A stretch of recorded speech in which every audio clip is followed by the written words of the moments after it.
Kalau karyawan yang baik pada umumnya sih ya ketika dia masuk di sebuah perusahaan, dia mengikuti peraturannya.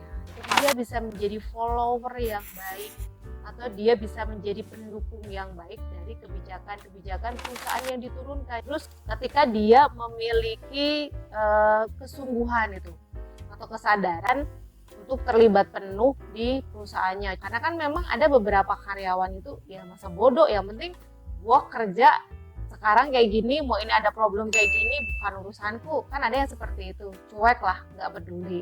Ketika si karyawan ini secara kesehariannya, daily-nya gitu ya, dia bertolak belakang dengan hal-hal yang diterapkan di perusahaan nih, harus peduli misalnya, atau harus mendukung apa yang orang lain sampaikan, atau dia kesehariannya tuh bukan tipe orang yang mau diatur dan ditata, otomatis keseharian atau habitnya dia itu bertolak belakang dengan habit positif yang ada di perusahaan. Akhirnya ya, walaupun kebiasaan itu baik, karena kita melakukan kebiasaan daily-nya memang berbeda, bertolak belakang, maka akan bentrok dong, nggak nyambung gitu.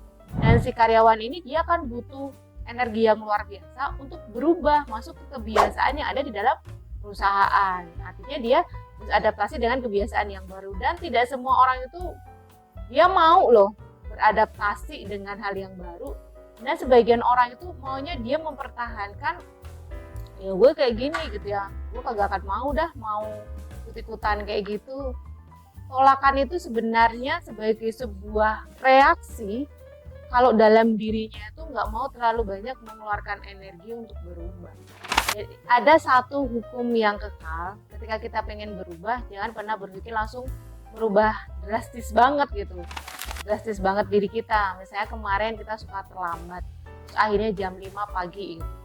Kira-kira bisa terlaksana? Nggak bisa sih, paling nggak akan bertahan lama, paling cuman 3 hari 4 hari, habis itu udah capek. Caranya gimana? Caranya coba rubah hal-hal yang kecil dan simpel, biar ketika kita merasakan perubahan itu rasanya enjoy dan happy, nggak terpaksa untuk berubah ke hal itu. Dan yang paling penting sebelum kita berubah, kita perlu tanya nih ke diri kita sendiri, sebenarnya apa sih yang membuat kita harus berubah? Jadi ngasih kesadaran, karena kalau misalnya kesadaran kita udah kuat, maka keinginan untuk berubah itu jauh akan lebih besar lagi. Kesadaran ini memang terkait dengan motivasi, jadi ada motivasi dari eksternal, motivasi dari internal.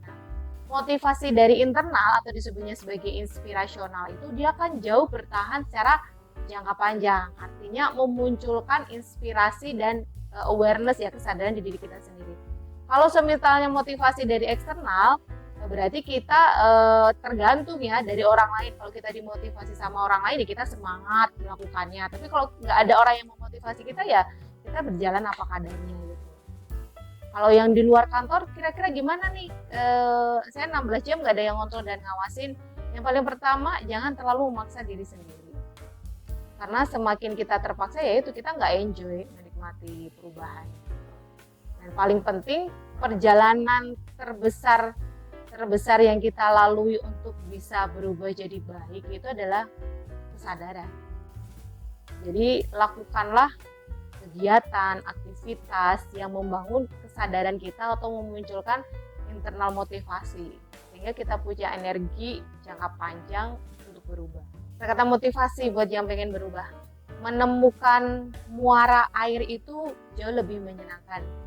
Artinya apa? Ketika kita menemukan kata-kata yang meaningful yang ditemukan oleh diri kita sendiri, itu jauh lebih berharga dan bermakna daripada kita dapetin dari orang lain.